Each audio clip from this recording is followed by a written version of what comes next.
The readings for Friday, July 14th. The epistle reading is from St. Paul's letter to the Romans, chapter 16, verses 1 through 16.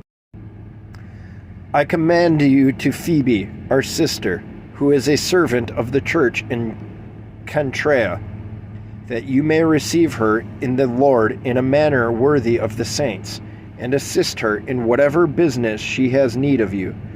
For indeed, she has been a helper of many, and of myself also. Greet Priscilla and Aquila, my fellow workers in Christ Jesus, who risked their own necks for my life, to whom not only I give thanks, but also all the churches of the Gentiles. Likewise, greet the church that is in their house. Greet my beloved Epaenetus,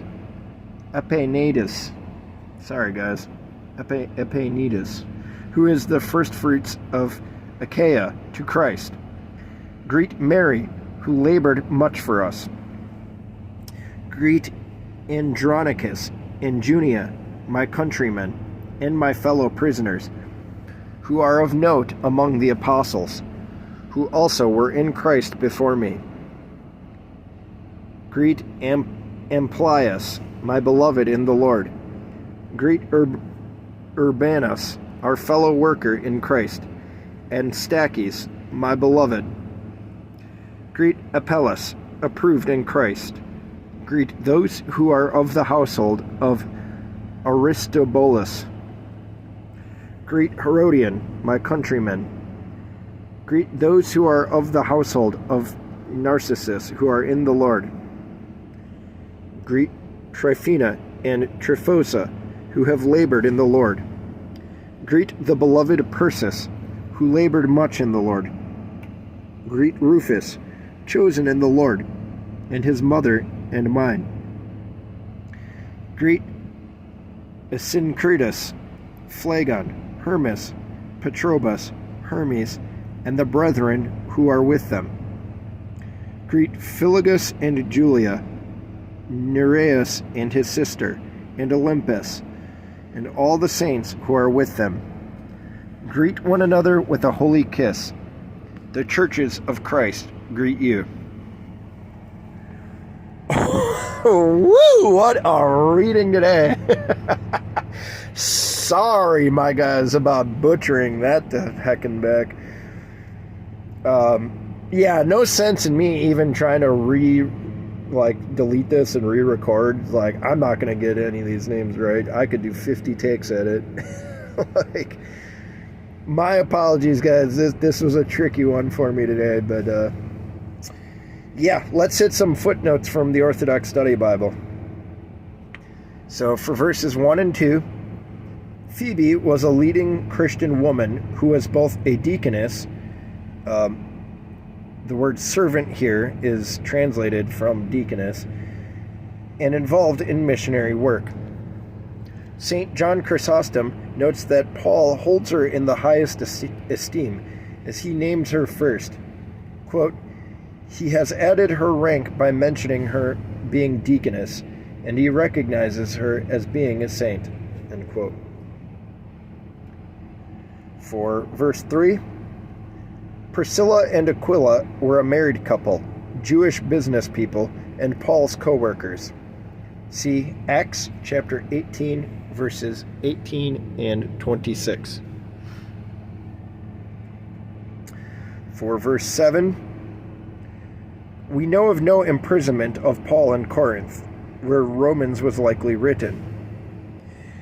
According to St. John Chrysostom, Paul is not referring to literal imprisonment, but to his subjection to all kinds of persecution and afflictions, as noted in 2 Corinthians chapter 6, verses 4 through 10.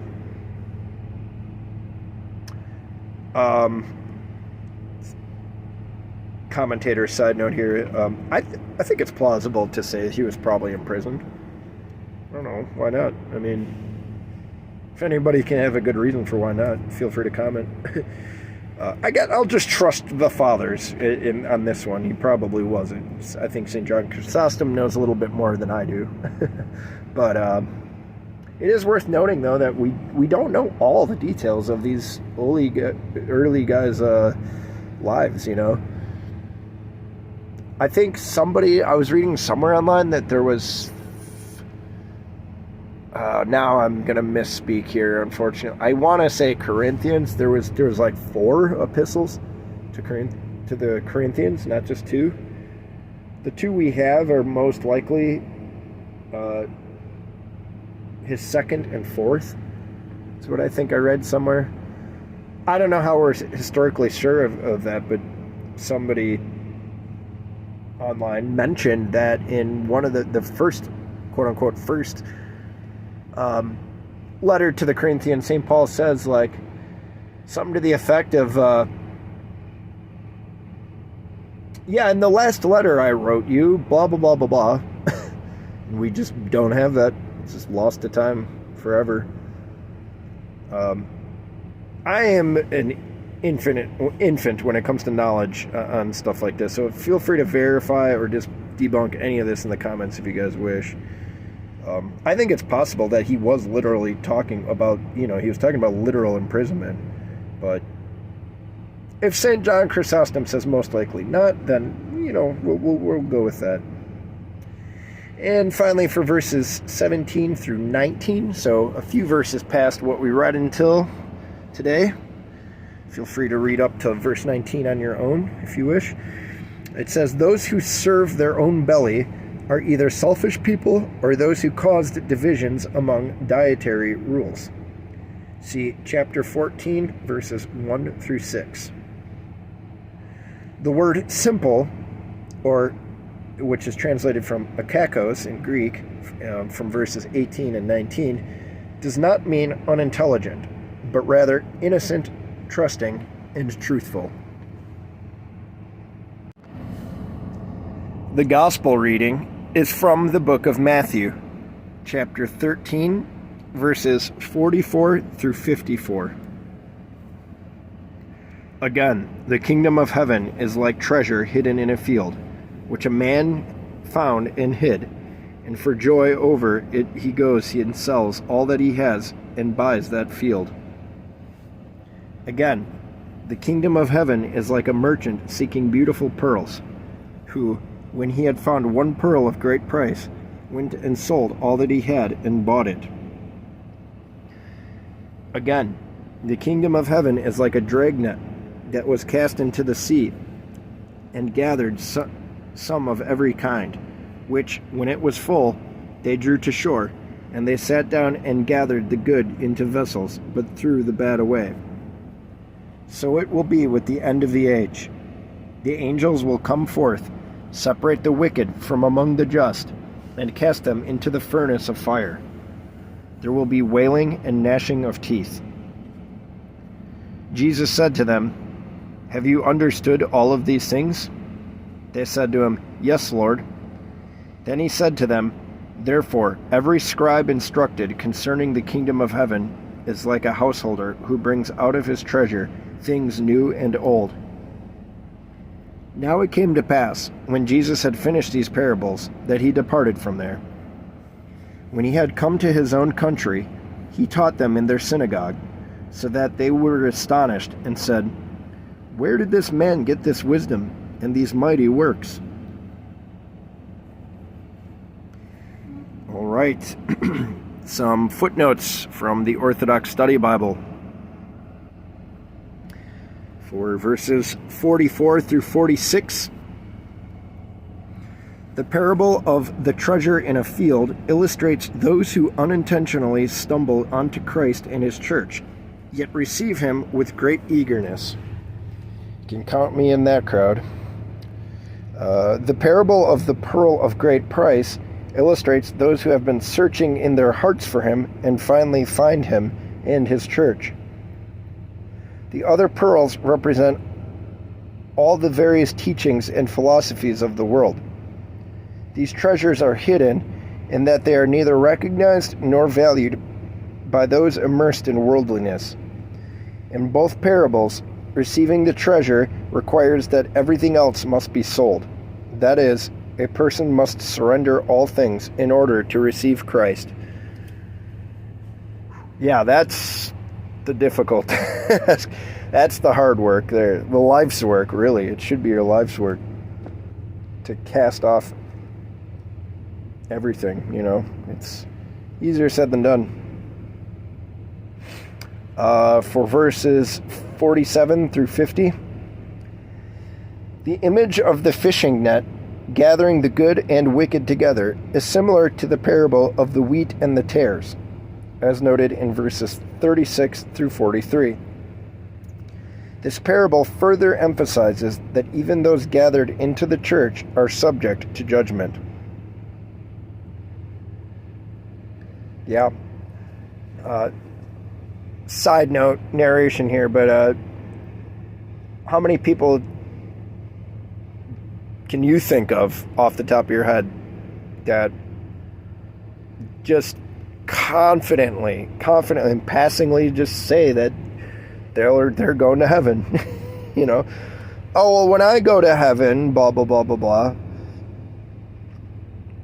Or they say they're a Christian.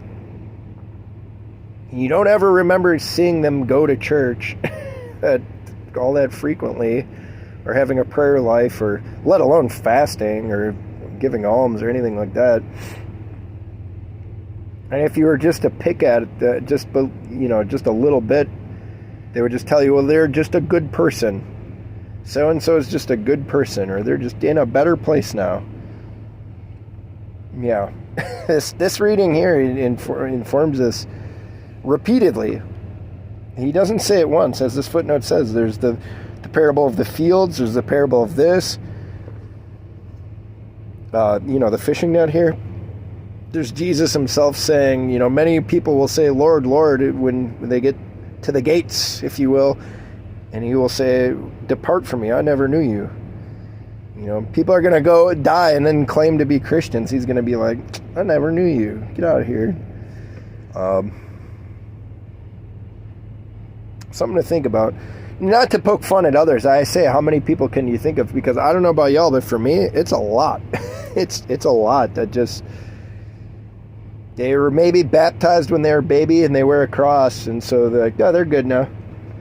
And it's sad. It's you got to feel for them. So, yeah, this parable, even those gathered into the church are subject to judgment. So, yeah, something to keep in mind, guys. Always. Don't ever not keep that in mind. And for verse 52, St. John Chrysostom notes that Jesus does not exclude the Old Testament, but rather praises it as a treasure. Those who truly speak or write of the kingdom of heaven will draw from the unity of the New and Old Testaments, for both are holy, with the new being the fulfillment of the old. This is indeed how Matthew composed his gospel. See the footnote in chapter 1, verse 22. Well, that is it, everybody. It's going to be a wrap up for today. Hope you guys all have a blessed Friday. Enjoy the end of your week, etc., etc. Tune back in tomorrow if you wish for Saturday's readings. And please keep me, a sinner, in your daily prayers. I really need them, guys, and it's really appreciated. Yep, thanks.